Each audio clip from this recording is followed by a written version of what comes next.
Since disgraced Trump National Security Advisor Michael Flynn was forced to resign from the Trump administration for lying about his communications with Russia, we found out that he was also lobbying on behalf of Turkey, didn't tell the State Department. And after all of this came out, you may have been asking yourself, how is it possible that the Trump team didn't know about this? Why didn't they vet Michael Flynn? Multiple people in the Trump administration have been asked about this, and they said, we just didn't know. As it turns out, they did know. Both the White House and the Trump transition team did a background check on Flynn after Trump was elected. They found out about Flynn's ties to Turkey, and they still appointed him National Security Advisor. NBC News reported this on Friday night, saying they got the information from sources close to the Trump-Russia investigation. This suggests either that the Trump team didn't think that Flynn's foreign ties were a big deal, or they didn't think that anybody would find out. And just when I thought we had already hit rock bottom on the blame Obama for everything thing, Trump and other White House officials have now been going around recently emphasizing that it was actually Obama's administration that originally gave Flynn his security clearance. So, I guess it's Obama's fault for all this. Take a look at this clip. The most recent one comes back to Mike Flynn, who, when he left, when he resigned, you said that he was treated horribly and that you felt badly about that. Given what we now are seeing on the payments from Turkey and Russia, would you stand by that comment? Well, let me just tell you, I do feel badly for him. He served the country. He was a general. But just remember, he was approved by the Obama administration at the highest level. And when they say we didn't vet, well, Obama, I guess, didn't vet, because he was approved at the highest level of security by the Obama administration. This entire argument of, the Flynn stuff is Obama's fault, it's all predicated on the notion that the Trump team didn't know about Flynn's connections and Obama should have known.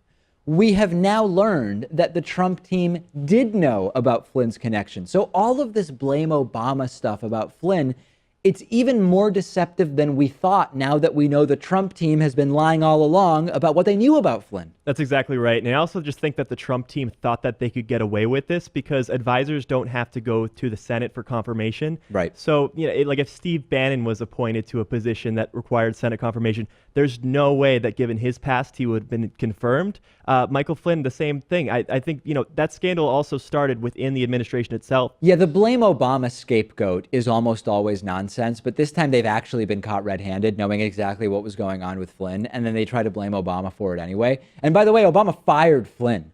I'm actually thinking about extreme vetting. Is anybody else worried that the administration of extreme vetting either failed to properly vet or vetted and ignored the results of someone at the most sensitive national security level? This could be really bad for the Trump administration if and when all the facts on the Russia investigation come out. But when I hear Trump talk about extreme vetting and we think about the Flynn thing, I'm certainly not confident, Pat, that extreme vetting is going to be the forte of the Trump administration. Right. It starts at the top, right? If you can't do extreme vetting for the people that are working in your inner circle, you can't do it for the rest of the country. Absolutely. And the next frontier on Flynn is that last week, the House Oversight Committee said Flynn might have actually broken the law by doing business with Russia and Turkey without having told the military or the State Department. He may have even been told not to do so beforehand. So it's really not looking good for Flynn. The only question that remains for me is whether the Trump administration will be able to successfully sort of compartmentalize the Flynn thing and pretend that it doesn't touch any other aspect of the Trump administration. Remains to be seen. You can talk about this with our viewers and listeners on our Reddit discussion forum at davidpakman.com/REDDIT. Today's program is sponsored in part by Texture. With the recent conversation in popular culture about fake news and alternative facts and the news media, it's important to know where your news is coming from, and Texture features some of the most trustworthy and credible publications in the world. This includes everything from The New Yorker and Time Magazine, The Atlantic, Vanity Fair. It's a very, very long list, and Texture gives you access not just to the magazines, but to the latest in investigative journalism, the latest in U.S. politics and domestic and international news. The Texture app actually makes it easy for you to not only read the magazines, but also find and enjoy articles that you want to read with daily recommendations and interactive features, videos, and so much more. Texture is also completely searchable, so you can mark what you like. You can then check out back issues or look at bonus video content.